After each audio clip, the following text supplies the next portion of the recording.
महर्षि दयानंद के मानस पुत्रों, हम सबका परम सौभाग्य है कि हम सब भारत भूमि पर जन्म लेकर ब्रह्मा से लेकर महर्षि दयानंद पर्यंत ऋषि मुनियों के पग चिन्हों पर चलते हुए अपने जीवन को सफल बनाने का प्रयास कर रहे हैं। आइए, कल की चर्चा में हमने कहा था कि आर्य वीर दल की स्थापना का कारण क्या था। सब लोग को पता हो गया ना। आज सुनाते हैं आर्य समाज की स्थापना का कारण क्या। सुनना चाहोगे? क्योंकि हम सब आर्य समाज की गोद में बैठे हैं। जगत गुरु महर्षि दयानंद सरस्वती, जो एक क्रांतिकारी संत थे, जिन्होंने मां आर्य समाज की अद्भुत सेवा की। महर्षि दयानंद सरस्वती ने आर्य समाज का निर्माण किया और उस आर्य समाज के माध्यम से विश्व को सुधारने का भागीरथ पुरुषार्थ है। अब इसके पीछे का एक रहस्य मैं आपको बतलाना चाहता हूं। आप महर्षि दयानंद के गुरु कौन थे? गुरु बिरजानंद दंडे। बोलो, गुरु बिरजानंद दंडे। जब महर्षि दयानंद को ज्ञान प्राप्त हुआ था शिवरात्रि की आधी रात में, उसके बाद उन्होंने संकल्प लिया था कि मैं सच्चे शिव का पता लगाऊंगा और मृत्यु पर विजय प्राप्त करूंगा। अपने बहन और चाचा के मृत्यु के उपरांत संकल्प लिया। इन दो संकल्पों को पूरा करने के लिए ऋषि दयानंद ने अपना घर बार सब छोड़ दिया। और जब सब छोड़ दिए तो आगे की राह दिखाने के लिए कोई विद्वान की आवश्यकता थी कि नहीं। तब ऋषि दयानंद ने गुरु की तलाश की और जब गुरु की तलाश करने के लिए निकले तो अनेक तरह के पाखंडियों ने इनको ठग लिया। इनके जेवर उतरवा लिए, इनके वस्त्र उतरवा लिए, इनके पैसे छीन लिए। अंततः उन्हें पता चला कि हरिद्वार में पूर्णानंद सन्यासी रहते हैं। कौन रहते हैं? पूर्णानंद सन्यासी। और पूर्णानंद सन्यासी के यहाँ दयानंद सरस्वती पहुंच जाते हैं। उन्हें कहते हैं मुझे विद्या सिखलाओ, मैं पढ़ने के लिए आया। तो पूर्णानंद काफी वृद्ध हो चुके। तब उन्होंने कहा कि बेटा, मैं तुम्हें नहीं पढ़ा सकता, मेरी आयु बहुत लंबी हो चुकी है, मैं बोल नहीं सकता। उन्होंने लिख करके संकेत दे दिया कि मथुरा में बिरजानंद दंडी मेरा शिष्य है, तुम जाओ उसी से विद्या अर्जित करो। वो व्यक्ति व्याकरण का सूर्य है। किसने कहा? पूर्णानंद सरस्वती ने कहा। किनसे कहा? स्वामी दयानंद सरस्वती से। वो व्यक्ति व्याकरण का सूर्य है, जाओ वहां जाकर के तुम विद्या अर्जित करो। दयानंद वहां से पता लेकर के मथुरा की ओर प्रस्थान कर रहे थे। ठीक है ना। मथुरा जाकर के विरजानंद की कुटिया का द्वार खटखटाते हैं। अंदर से आवाज आती है, कौन? दरवाजा खुलता है, मैं दयानंद सरस्वती। क्यों आए हो? विद्या अर्जित करने आया हूं। अब तक तूने क्या क्या पढ़ा? जो पढ़े सब बता दी। अब यहां ध्यान देना, आप भी विद्यार्थी हो। पहले ऋषि दयानंद के प्रति अपनी श्रद्धा रखो और ऋषि दयानंद जैसा शिष्य बनने का प्रयास करो। गुरु गिरिजानंद ने कहा कि अब तक तुमने जो पढ़ा है उसे जाओ जमुना में बहा दो। अब आप सोचेंगे ये कैसी बात है भाई, हमने जो पढ़ा है दिलो दिमाग में बैठ गया, मन में याद हो गया, उसको हम कैसे बहा दें। लेकिन दयानंद जैसे अद्भुत संत की एक व्यवस्था थी। उन्होंने जमुना में जाकर के स्नान किया और साधना के माध्यम से मन को बिल्कुल पवित्र कर। कल मैंने कहा था ना, मन सत्येन शुद्ध्यति, कहा था कि मन हमारा सत्य से शुद्ध होता है। दयानंद सरस्वती ने अपने मन को सत्य से शुद्ध किया, बिल्कुल पवित्र कर लिया। लगा मन में कुछ नहीं है, खाली हो गया, अब चलो गुरु के दरबार में। और गुरु गिरिजानंद के सानिध्य में रह करके दयानंद सरस्वती विद्या करते हैं। लगभग 3.25 वर्ष रहते हैं और 3.25 वर्षों में स्वामी दयानंद अष्टाध्यायी महाभाष्य के प्रकांड पंडित हो जाते हैं। व्याकरण के प्रकांड पंडित हो जाते हैं। वेदों का भाष्य करने का सामर्थ्य उनके अंदर आया।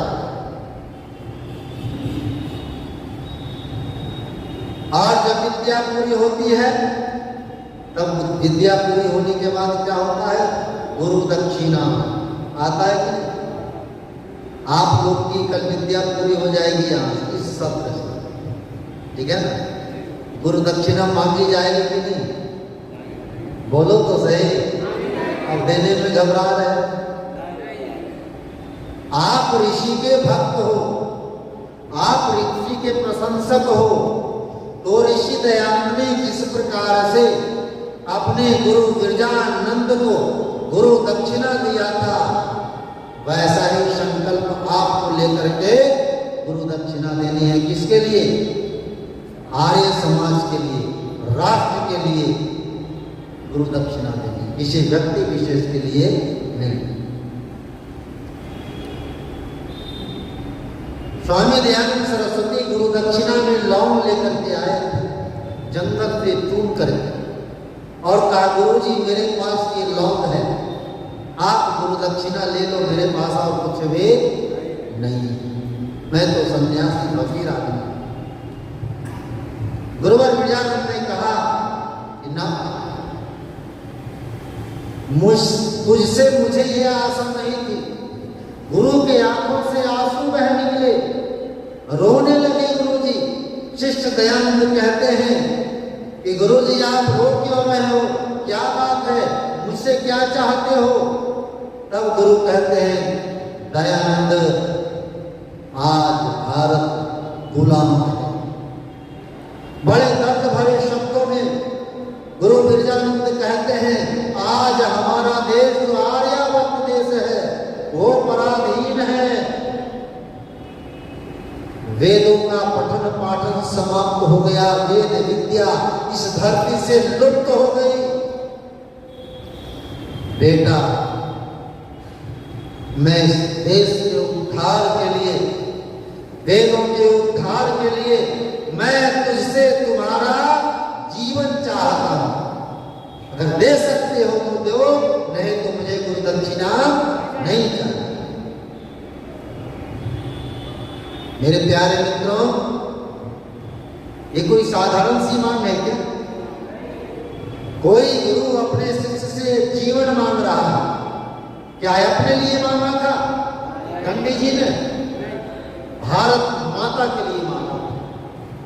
और जो हमारी वेद विद्या, जो परमपिता परमात्मा की वाणी है, जो वाणी संसार से लुप्त हो गई थी, उस वेद विद्या के उद्धार के लिए मांगा। दयानंद ने अपने गुरु के चरणों में अपना सिर झुका देता है, कहता है गुरुवर आपने जो आदेश दिया है उस आदेश का जीवन पर्यंत मैं पालन करूंगा और इस भारत माता के उद्धार के लिए, भारत माता जीवन लगा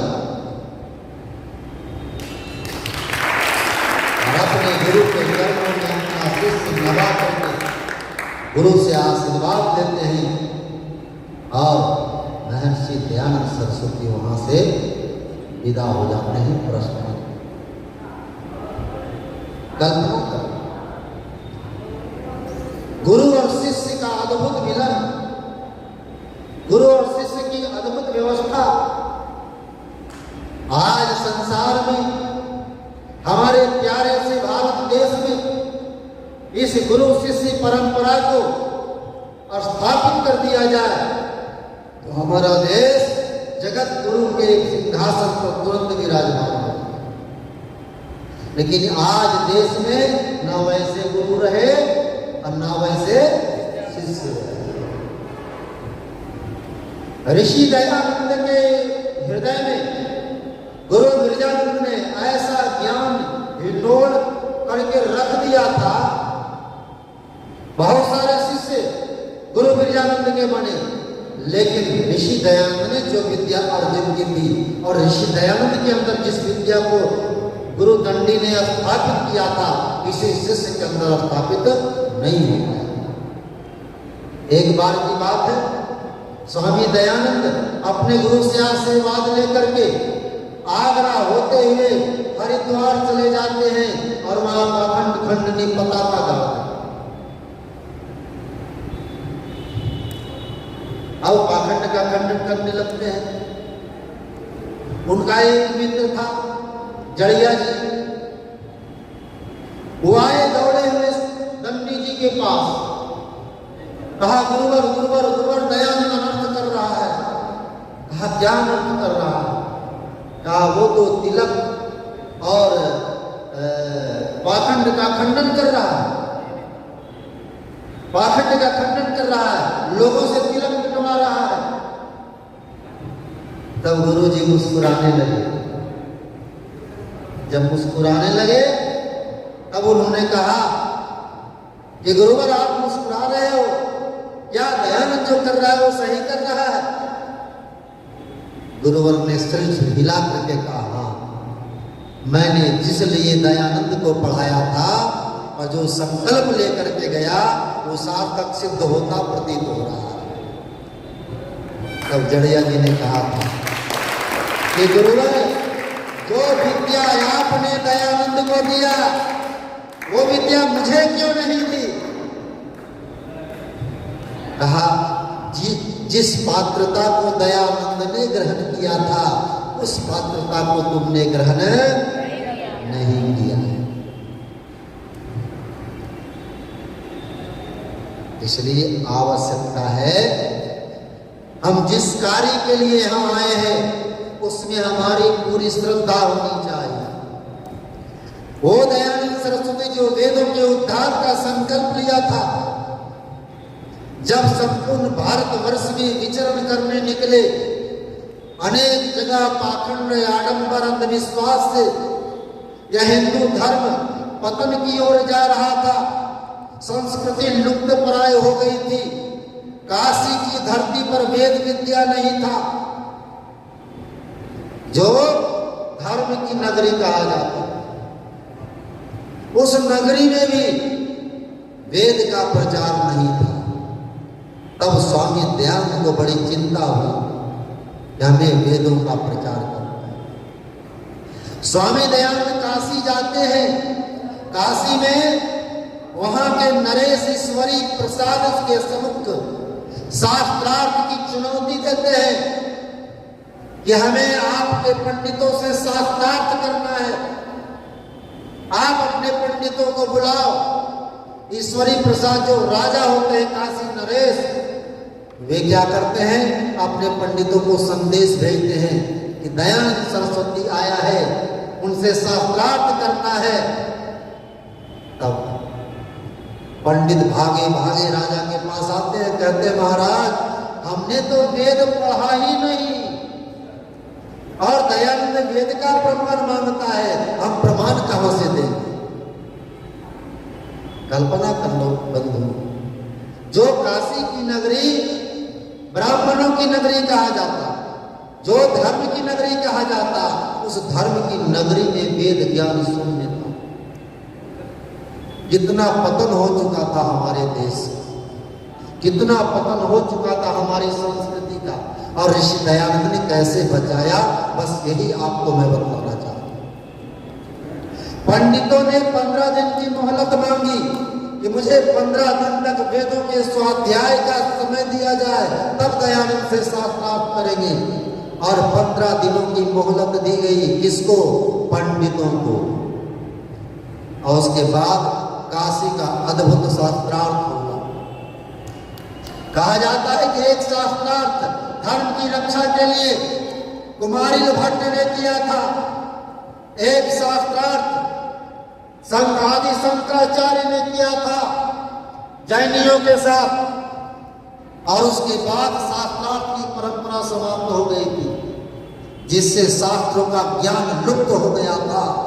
तब स्वामी दयानंद सरस्वती इस धरती पर आते हैं और गुरुवर विजयानंद की प्रेरणा से शास्त्रार्थ का बिगुल बजाते हैं, जिससे शास्त्र परिमार्जित हो सके, जन सामान्य में वेद विद्या का प्रचार हो सके। तब दयानंद सरस्वती ने काशी में जाकर के पंडितों को शास्त्रार्थ के लिए ललकारा, और वहां जब शास्त्रार्थ प्रारंभ होता है, लगभग 250 पंडित एक तरफ थे, 50,000 की हाजिरी में अकेला दयानंद होता है, बाकी सारे इकट्ठे होते हैं। और शास्त्रार्थ जब होता है तब क्या होता है? उस समय के पौराणिक जगत के सबसे बड़े विद्वान स्वामी विशुद्धानंद के नेतृत्व में शास्त्रार्थ प्रारंभ होता है। स्वामी दयानंद पूछते हैं, आप धर्म के लक्षण बतलाओ। विशुद्धानंद नहीं बतला पाते। धर्म के लक्षण कितने हैं जी? देखो, आप लोग जान रहे हो, ये किसकी देन है? महर्षि दयानंद की देन है कि आप साधारण जन भी धर्म के लक्षण को जान रहे हो। लेकिन उस समय काशी के सबसे बड़े ब्राह्मण भी धर्म का लक्षण नहीं बतला पाया। धृति, क्षमा, दमो, वस्तेयम, शौचम, इंद्रिय निग्रह, धीर, विद्या, सत्यम, क्रोधा, 10 कम धर्म लक्षण नहीं बतला। बोलिए महर्षि दयानंद सरस्वती की। अब क्या होता है? बाल शास्त्री खड़ा होता है, और भी पौराणिक जगत का बड़ा विद्वान था। उसने कहा, स्वामी जी की आयु ज्यादा हो गई, हमसे पूछो, हम बताएंगे। स्वामी जी ने कहा, तुम अधर्म के लक्षण बतला दो। अब बाल शास्त्री कभी जीवन में सोचा ही नहीं होगा कि कोई हमसे अधर्म का लक्षण पूछेगा, और ना धर्म का लक्षण बतला पाया, ना अधर्म का लक्षण बतला पाया बंधुओं। और सभा जो गुंडे वहां उपस्थित हुए थे काशी की धरती पर, काशी नरेश के कहने पर, पंडितों के कहने पर सारे गुंडों ने हलचल मचा दी। लेकिन इतने हलचल मचाने के बाद भी उस समय के जितने भी समाचार पत्र थे, सबने प्रकाशित किया कि काशी में दयानंद की जीत हुई है, काशी ने दयानंद को, काशी को दयानंद ने जीता है। उस समय के सारे समाचार पत्रों ने ये समाचार प्रकाशित किया। इतिहास इसका साक्षी है। और उस समय से जो शास्त्रार्थ की परंपरा चली, आर्य समाज के अनगिनत विद्वानों ने स्वामी दयानंद के इस शास्त्रार्थ की परंपरा को आगे बढ़ाया, और शास्त्रार्थ महारथी बन करके वेदों का परचम दिगंत में लहराया। बंधुओं, ध्यान देना, आप आर्य समाज के सिपाही बनने जा रहे हैं। आर्य समाज के सिपाही बनने का मतलब है हम राष्ट्र के सजग सिपाही बन रहे हैं। सजग सिपाही, हमारे अंदर सजगता आनी चाहिए, हमारे अंदर सौम्यता आनी चाहिए, हमारे जीवन में क्रांति का संचार होना चाहिए। हमारे जीवन में एक ज्वाला धड़कनी चाहिए राष्ट्र की रक्षा के लिए, धर्म की रक्षा के लिए। बीच के कालखंड में जो गलत प्रचार किया गया था, हमारे देश में क्या कहा गया? अहिंसा परमो धर्म कहा गया। सही है कि गलत है? ये पूरा सूत्र नहीं है। अहिंसा परमो धर्म, धर्म हिंसा तदैव च। ये किसका श्लोक है जी? महाभारत का। ध्यान देना बच्चों, महाभारत का श्लोक है। अहिंसा परम धर्म है, लेकिन परम धर्म की सुरक्षा के लिए हिंसा भी बहुत जरूरी है। कभी हमारे काव्य गुरु सारस्वत मोहन मनीषी ने लिखा है कि सदा अहिंसा उत्तम मन की कस्तूरी है। हम लोग मानते हैं सदा अहिंसा उत्तम मन की कस्तूरी है, और दुष्ट नहीं माने तो हिंसा बहुत जरूरी है। कैसे जरूरी है? अरे कुत्ता पागल हो जाए तो क्या कुछ करोगे? कुत्ता पागल हो जाए तो क्या कुछ करोगे? आदमखोर शेर हो तो क्या उसे न मारोगे? कोई गुंडा पत्नी मांगे तो क्या दे दोगे? क्या? अरे बोलो तो सही। कोई गुंडा पत्नी मांगे तो क्या दे दोगे? कोई मां को गाली दे क्या हंसकर सह लोगे? अरे जिसको चाहिए छोरी उसको मिलती चूरी है। सुनो, दुष्ट की खातिर हिंसा बहुत जरूरी है। रावण कंस कहो क्या उपदेशों से माने? रावण कंस कहो क्या उपदेशों से माने हैं? सदा उन्होंने सच्चाई को मारे ताने। काम सांप का डसना है, मौका तक डस लेगा, कुचले बिना सांप अपने पंजे में कस लेगा। अगर सांप को कुचला नहीं जाए तो कभी भी आपको अपने पंजे में कस सकता। सीधे सीधे मजदूरों को कहाँ मजूरी है? और सुनो, दुष्ट की खातिर हिंसा बहुत जरूरी है। स्वामी दयानंद ने जो उल्टी गंगा बह रही थी उसको सीधा ला करके बहा दिया। कौन सी गंगा? वेद ज्ञान की पावन गंगा बहा रहा है आर्य समाज।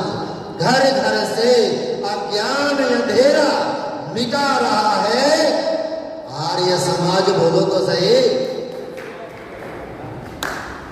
ठीक है ना? अब इसके लिए ऋषि ध्यान ने देखा कि मेरा अकेले वेदों का प्रचार करने से ज्यादा अधिक दिनों तक वेदों का प्रचार नहीं होगा।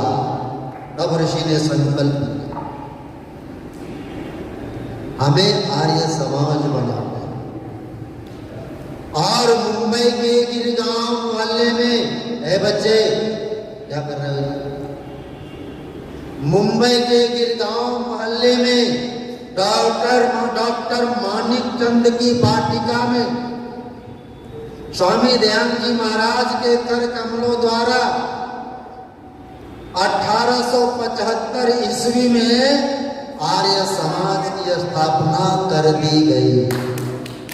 क्या बोलो? 1875 ईस्वी में किनके कर कमलों से? महर्षि दयानंद सरस्वती के कर कमलों से। और उसमें एक नारा दे दिया गया, ऐ दुनिया के लोगों,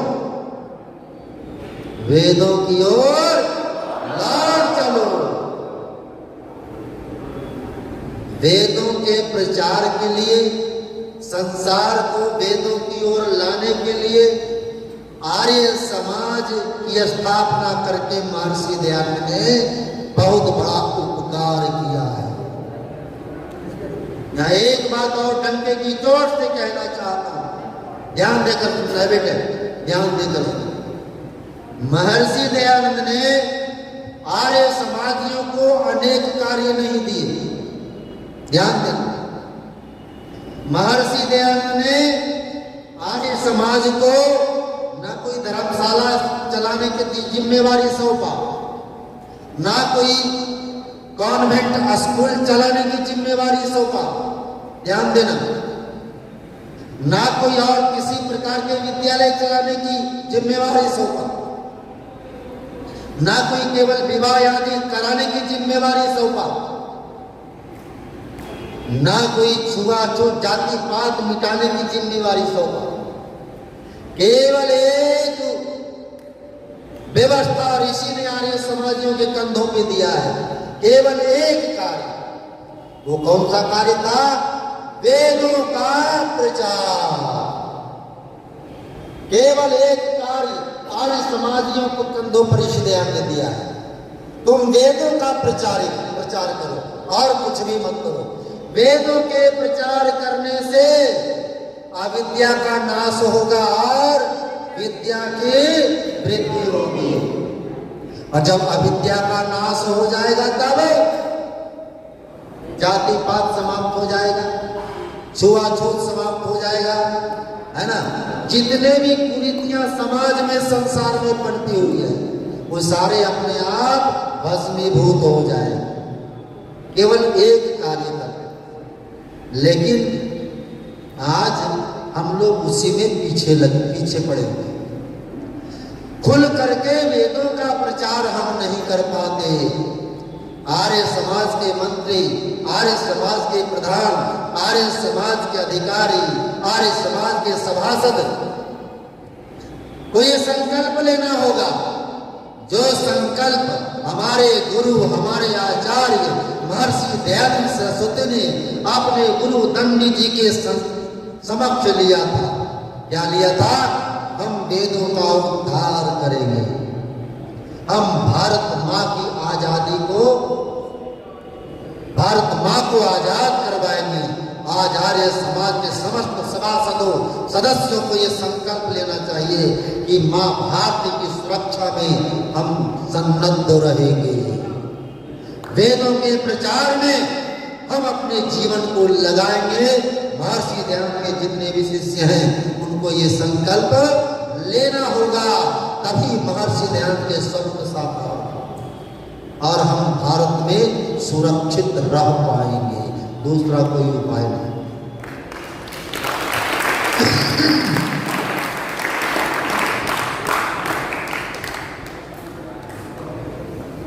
क्योंकि ये धर्म युद्ध चल रहा है, बंधुओं देख लेना। अभी संसार में क्या है? धर्म और अधर्म का युद्ध चल रहा है, और अधर्म के तरफ 99% लोग खड़े हैं। 99% लोग, मात्र 1% लोग जिसे धर्म का पालन करना। और मैं दावे के साथ कहता हूं वह 1% में केवल आर्य समाजी सनातनी है जो सत्य सनातन वैदिक धर्म को मानता।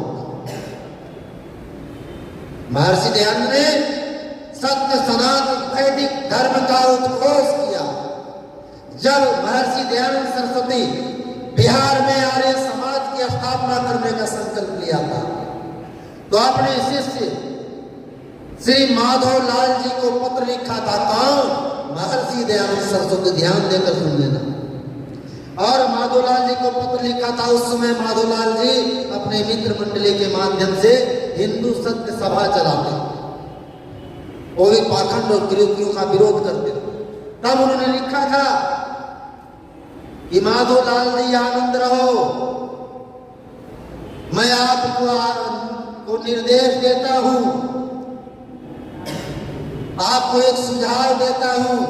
आप जो हिंदू सत्य सभा चला रहे हो उसका नाम आर्य समाज रख दो, क्योंकि हिंदू नाम चोर काफिर लुटेरा का है, और ये हमारा जो आर्य है ये चोर काफिर लुटेरा नहीं है, ये तो सच्चा आर्य है, जिसको अपभ्रंश रूप में विदेशियों ने हिंदू नाम से संबोधित किया, ताकि इसके अंदर हीनता का संचार हो। इसलिए आर्यत्व के प्रचार के लिए आप हिंदू संत सभा का नाम आर्य समाज रखो, जिसके माध्यम से सत्य सनातन वैदिक धर्म का प्रचार हो।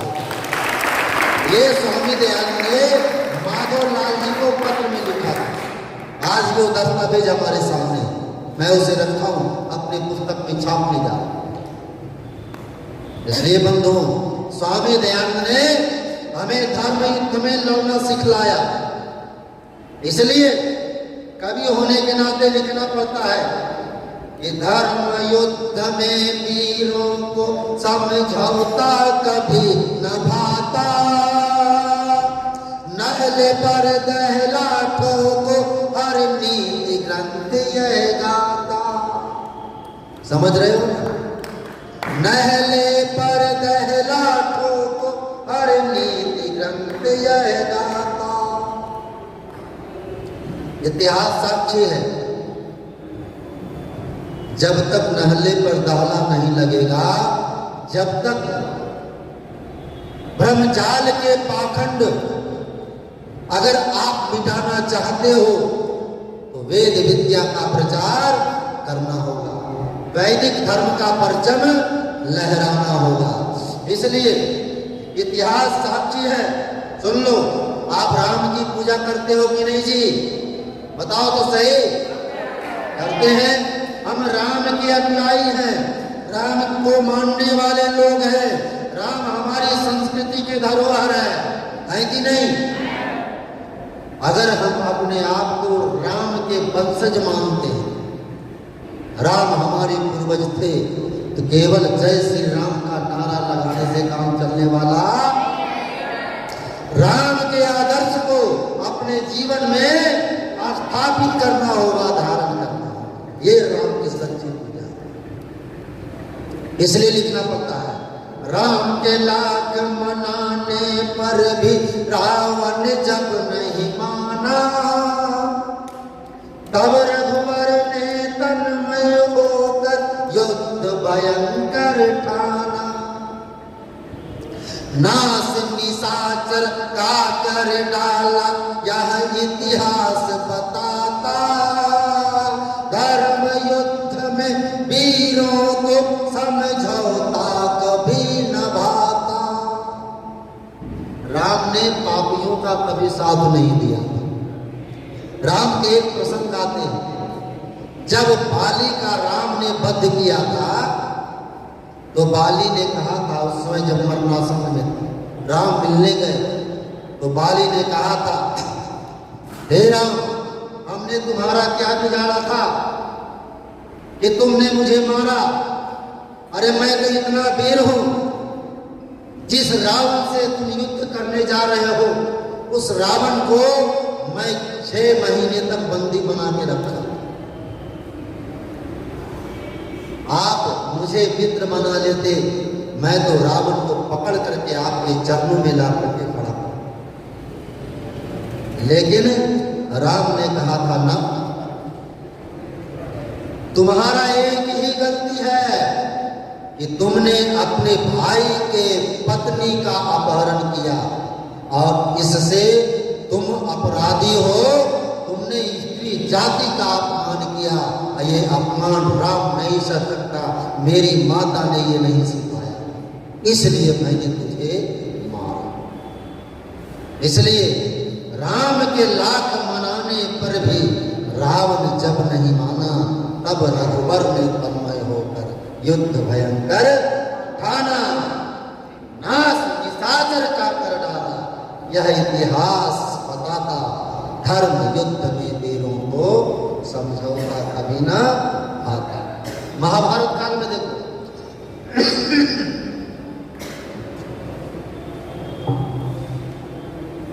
दुर्योधन ने शांति शांति सरवरी का प्रस्ताव न माना। शांति का प्रस्ताव लेकर गए थे ना केशव, तो दुर्योधन ने शांति सरवरी का प्रस्ताव न माना, चला कृष्ण को बंदी करने, मारा कुत्सित। कहा था ना इस गवाले को बांधो, तब अपना विकराल रूप मनमोहन जब दिखलाता, धर्म युद्ध में वीरों को समझौता कभी ना। अगली कड़ी, शिशुपालों को 100 माफी, शिशुपालों को 100 माफी, दिलवाती केवल सौगात, और चक्र सुदर्शन चल जाता है, कटे कंठ की डाली। हरी सभा में दृश्य देखिया, सन्नाटा छा जाता, धर्म युद्ध में वीरों को समझौता कभी ना। कितना दूध पिलाओ, कितना दूध पिलाओ सांपों को, विष ही बढ़ता है। नागपंचमी में दूध पिलाता है, उसका विष खत्म होता है क्या? आतंकवादियों को दूध पिलाओगे तो तुम्हारा साथ देगा क्या? इसलिए लिखना पड़ता है, कितना दूध पिलाओ सांपों को विष ही बढ़ता है, कायर अपने हाथ कभी भी नहीं भाग बिगड़ता। जो कायर होता है अपना भाग्य कभी नहीं करता, जो वीर होता है, जो योद्धा होता है, वही अपना भाग्य लिखता है। कायर अपना भाग्य कभी भी नहीं करता है। नाग फनीस में नहीं, सुगंधों का होता है नाता, धर्म युद्ध में वीरों को समझौता कभी ना। अंतिम कड़ी सुन लो,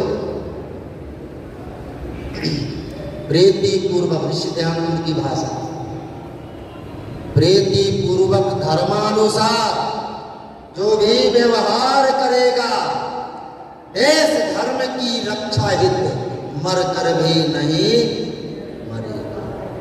शब्द शब्द से संजय अपने गीतों से समझाता, धर्म युद्ध में वीरों को समझौता कभी ना।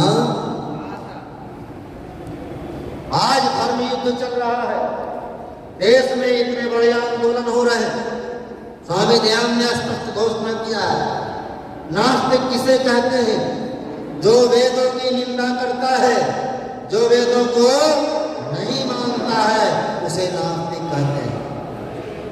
आज नास्तिकों की बाढ़ आ गई है। स्वामी दयानंद ने कहा है, इस बाढ़ को रोकने का प्रयास करो, और इसकी जिम्मेवारी किसके ऊपर दी है? आर्य समाज के ऊपर।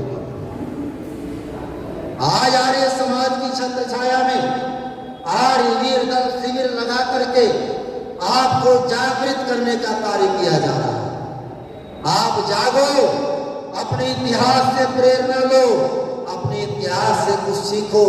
भगवान राम, भगवान कृष्ण आप ही के जैसे नौजवान थे, बच्चे थे, अपने गुरु की कुटिया में जाकर विद्या अर्जित किए थे। भगवान हनुमान, जिसको आज का हिंदू समाज बंदर कहता है, लेकिन आर्य समाज भगवान हनुमान को बंदर नहीं मानता, उसे तो महान योद्धा मानता है, महावीर मानता है, महाप्रक्रमी मानता है। उस महावीर की पूजा करता है, उसे महामानव मानता। ऐसे ऐसे महापुरुष गुरुकुलों में पढ़ करके विद्या अर्जित करके राम वेदों के प्रकांड विद्वान थे, हनुमान वेदों के प्रकांड विद्वान थे, हमारे योगेश्वर कृष्ण वेदों के प्रकांड विद्वान थे, महर्षि दयानंद वेदों के प्रकांड पंडित थे। आओ हम सब मिलकर के महर्षि दयानंद के आदेशों का, निर्देशों का पालन करते हुए वेदों के प्रचार में अपने जीवन को लगाना। अब आप कहिएगा वेदों का प्रचार का मतलब गांव-गांव जाकर के प्रचार करना, हम तो वेद को पढ़े ही नहीं। आप कहोगे ना हम तो वेदों को पढ़े ही नहीं। ये जो सत्र लगाया गया है, इसमें बहुत सारी वेदों की बातें आपको बतलाई गई। आपसे मेरा निवेदन रहेगा कि आप स्वाध्याय करो, स्वाध्याय के माध्यम से अपने जीवन को आगे बढ़ाओ। प्रतिदिन व्यक्ति को स्वाध्याय करना चाहिए। एक मुसलमान के बच्चे को देखोगे तो मस्जिद में जाके प्रतिदिन नमाज पढ़ता है कि नहीं, ये बताओ। और प्रतिदिन वो कुरान शरीफ के आयत का पाठ करता है। आपसे अगर हम पूछेंगे आपका धर्म ग्रंथ क्या है, आप क्या बताओगे? बताओ, बोलो, आपका धर्म ग्रंथ क्या है? आप आर्यवीर दल के शिविर में आए हो तो आपको ज्ञान हो गया कि हमारा धर्म ग्रंथ है। लेकिन जो इससे इतर हिंदू समाज के लोग हैं, उससे पूछोगे, आप यहां से जाकर के अपने दोस्तों से पूछना तुम्हारा धर्म ग्रंथ क्या है। कोई कहेगा हनुमान चालीसा, कोई कहेगा रामायण, कोई कहेगा गीता, है ना, कोई कुछ कहेगा, कोई कुछ कहेगा। लेकिन जो मूल हमारा धर्म ग्रंथ है वेद, जो परमपिता परमात्मा की विधा है, उसे ही हम भूल गए। हम अपने धर्म ग्रंथ को भूल गए। जब भूल ही गए तो पढ़ने का कोई अर्थ ही नहीं निकलता। स्वामी दयानंद ने इस विधा को हमारे सामने ला करके प्रकट किया। क्या है दुनिया के लोगों, वेदों की ओर लौटो, तुम वेदों का स्वाध्याय करो।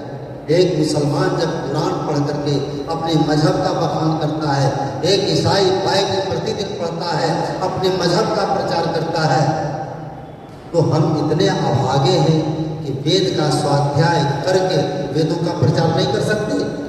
बोलो, अरे भारत भूमि पर तुम जन्म लिए हो। भारत भूमि रत्न धर्मा भूमि है। यहां से रत्नों की खान निकलती है। यहां के बालकों की बुद्धि तीक्ष्ण होती है।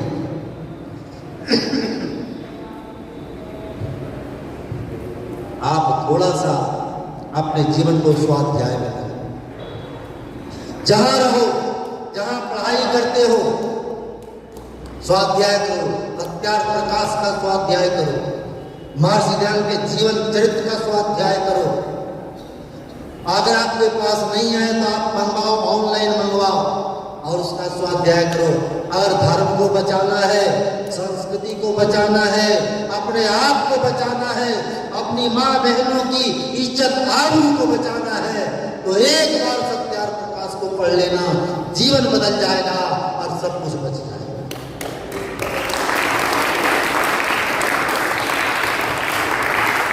आर्य समाज निरंतर, आर्य समाज को बड़ी चिंता है, बड़ी चिंता है।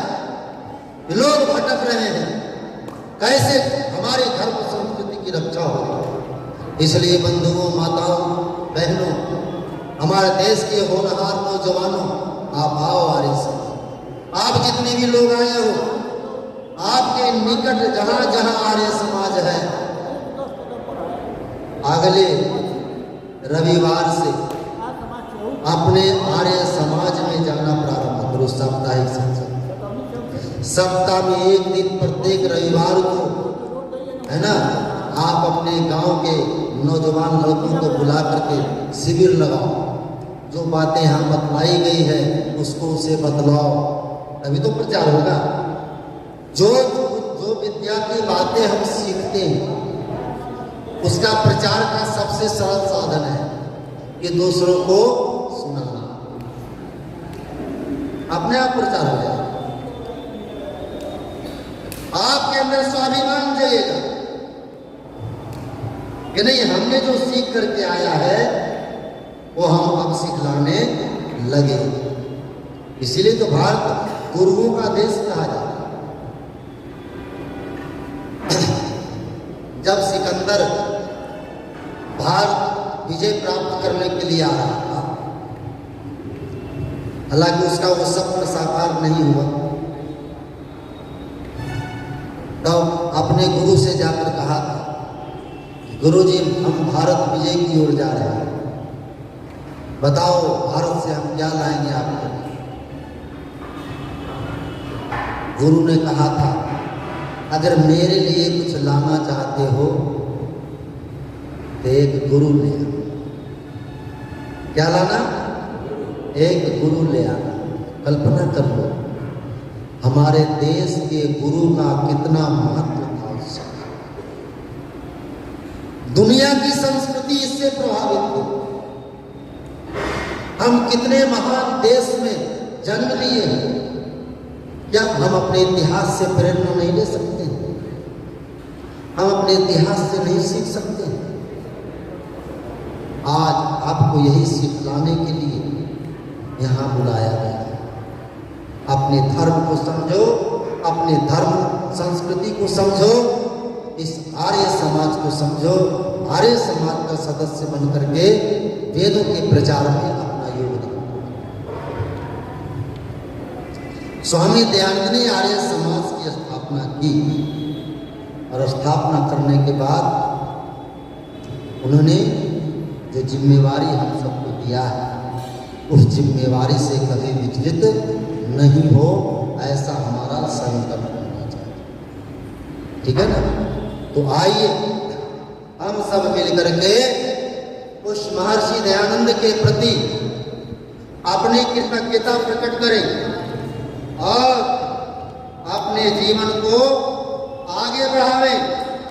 महर्षि दयानंद जी महाराज ने बड़े ही कृपा करके हम सबको वेदों का ज्ञान दिया और अद्भुत व्यवस्था देकर के वेदों का प्रचार किया। आओ ऋषि दयानंद अगर नहीं आते हम लोग कहाँ रहते, सुन लो। इसके बाद हम अपना व्याख्यान समाप्त करेंगे, फिर आगे की कार्रवाई हमारे रूपेंद्र जी के माध्यम से। ऋषि न आते टंकारे में हम गूंगे रह जाते। नहीं, वाल गाना नहीं, केवल सुनो। ऋषि न आते टंकारे में हम गूंगे रह जाते। ज्ञान वेद का ना पाते, पाखंड में गोता खाते। हम गूंगे रह जाते। कृण्वन्तो विश्वम्यायं संदेश सुनाने वाला कौन। स्वस्ति पंथा मनुचरे की राह दिखाने वाला कौन। अपने देश में अपना राजा बिगुल बजाने वाला कौन। ये कहने में लोग घबराते थे, अपने देश में अपना राजा। क्यों? क्योंकि ये कहना अपराध था, अंग्रेजों का राज था, कोई नहीं कह सकता था। लेकिन ऋषि दयानंद सरस्वती ने कलकत्ते जाकर के, कलकत्ते में जब व्याख्यान हो रहा था, उनके व्याख्यान से प्रभावित होकर के कलकत्ता के वायसराय स्वामी दयानंद से मिलने जाते हैं और कहते हैं, महाराज हमारे साम्राज्य में आपको कोई कष्ट तो नहीं हो रहा है? कहा ना, कोई कष्ट नहीं हो रहा है। कोई आपको नुकसान पहुंचाता है, कोई आपको धमकी देता है? कहा ना, मैं तो निर्भय होकर वेदों का प्रचार कर रहा हूँ। तब उस अंग्रेज अफसर ने कहा कि अगर आपको हमारे साम्राज्य में इतना अच्छा वातावरण मिल रहा है तो आपसे निवेदन है कि आप अपने गॉड से मेरे लिए प्रार्थना कीजिए कि हम भारतवर्ष में सदा सदा कायम रहें, अंग्रेजी राज यहाँ कायम रहे। तब स्वामी दयानंद ने तुरंत बोला कि मैं तो प्रतिदिन प्रभु से कामना करता हूँ कि जितनी जल्द हो सके अंग्रेजी राज्य भारत से समाप्त। ऐसा निर्वेद संत स्वामी दयानंद। बताओ कोई इतने बड़े अफसर के सामने बोल पाएगा? तब उसे बागी दयानंद नाम दिया था, जासूस बिठा दिया था। दयानंद जहां जाते हैं वहां पर जासूस फिट कर दिया। ये था उनकी ताकत और सामर्थ्य। इसलिए अपने देश में अपना राजा बिगुल बजाने वाला कौन। एक ईश और एक नाम का स्वर गुंजाने वाला कौन। शिवरात्रि की रात कीर कर जो ऋषिवर न आते, ज्ञान वेद का ना पाते, पाखंड में गोता खाते, हम गूंगे रह जाते। पराधीन में सोया स्वाभिमान जगाने वाला कौन, बंजर भूमि में वैदिक हरियाली लाने वाला कौन, संस्कृति का फिर से संगीत सजाने वाला कौन, अंग्रेजों के कुटिल का मन को ठुकराने वाला कौन। अरे तज कर सारी ज्ञान रश्मियां पश्चिम को अपना दे, अगर ऋषि न आते। काशी की छाती पर चढ़कर सेंध लगाने वाला कौन, काशी की छाती पर चढ़कर सेंध लगाने वाला कौन, हरिद्वार पाखंड खंडनी ध्वज लहराने वाला कौन, लुप्त यह आर्य जाति में प्राण फूकने वाला कौन, करके भस्म अविद्या सारी बनी वेद की ज्वाला कौन, ललक हमारी जगना पाती करमलते रह जाते, ज्ञान वेद का ना पाते, पाखंड में गोता खाते। बोली अर्थी में निकली बदली थी, उसे सजा कर लाता कौन, शिक्षा के पावन अर्थों से सत्य सुधा बरसाता कौन, अछूत दलित पिछड़े भाई को फिर से गले लगाता कौन, मिली पुरंदर की गद्दी थी पल भर में ठुकराता कौन, कार्य समाज जन जन उपकारी अगर न बाग लगाते, वेद ज्ञान का ना पाते, पाखंड में गोता खाते। अंतिम कड़ी है वेद ऋषियों की पावन परंपरा की रक्षा करने वाला कौन, वेद सत्य विद्या है इसकी शिक्षा देने वाला कौन, चेतन के पूजन अर्चन की दीक्षा देने वाला कौन, चले वेद पथ पर दुनिया यह दीक्षा रखने वाला कौन, वसुधैव कुटुंबकम का सच्चा कैसे कर पाते, अगर ऋषि न आते, अगर ऋषि न आते। बोले भारत माता की, भारत माता की, महर्षि दयानंद सरस्वती की, महर्षि दयानंद सरस्वती की। वंदे वंदे वंदे।